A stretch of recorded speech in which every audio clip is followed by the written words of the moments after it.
अंधेरी रात के राज। एक बार की बात है, एक छोटे से गांव में रहने वाले रामू, जो एक साहसी और बुद्धिमान युवक था। गांव के लोग उसकी बहादुरी और न्यायप्रियता के लिए उसकी प्रशंसा करते थे। लेकिन गांव में एक रहस्यमयी और अंधेरी रात थी जिसके बारे में सभी डरते थे। उस रात कोई भी गांव के बाहर नहीं जाता था, क्योंकि ऐसा माना जाता था कि जो कोई भी उस रात बाहर निकलता है वो कभी वापस नहीं आता। लेकिन रामू इस रहस्य को सुलझाने का निश्चय करता है। वह अंधेरी रात के राज को जानने के लिए निकल पड़ता है। रात का अंधेरा घना था और हवा में एक अजीब सी शीतलता थी। रामू ने अपने साहस का परिचय देते हुए घने जंगल की ओर कदम बढ़ाया।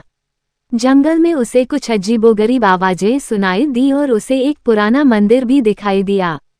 मंदिर में पहुंचकर रामू ने देखा कि वहां एक बूढ़ा साधु बैठा हुआ था, जो अपने आप में खोया हुआ था। रामू ने साधु से उस रात के रहस्य के बारे में पूछा।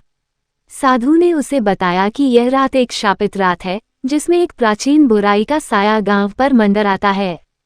रामू ने उस बुराई को खत्म करने का फैसला किया और साधु की मदद से उसने एक योजना बनाई।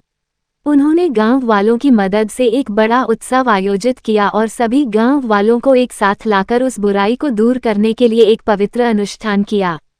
अनुष्ठान के समाप्त होते ही एक चमत्कार हुआ और गांव के ऊपर से वह शापित छाया दूर हो गई। गांव वाले रामू की बहादुरी और साहस की प्रशंसा करते हुए उसे अपना नायक मानने लगे। इस तरह रामू ने न केवल गांव को उस शापित रात से मुक्त कराया, बल्कि उसने ये भी सिखाया कि साहस और एकता से किसी भी बुराई को पराजित किया जा सकता है।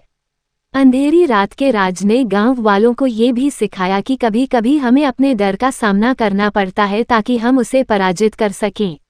और इस तरह गांव में फिर से शांति और सुख शांति का माहौल बन गया।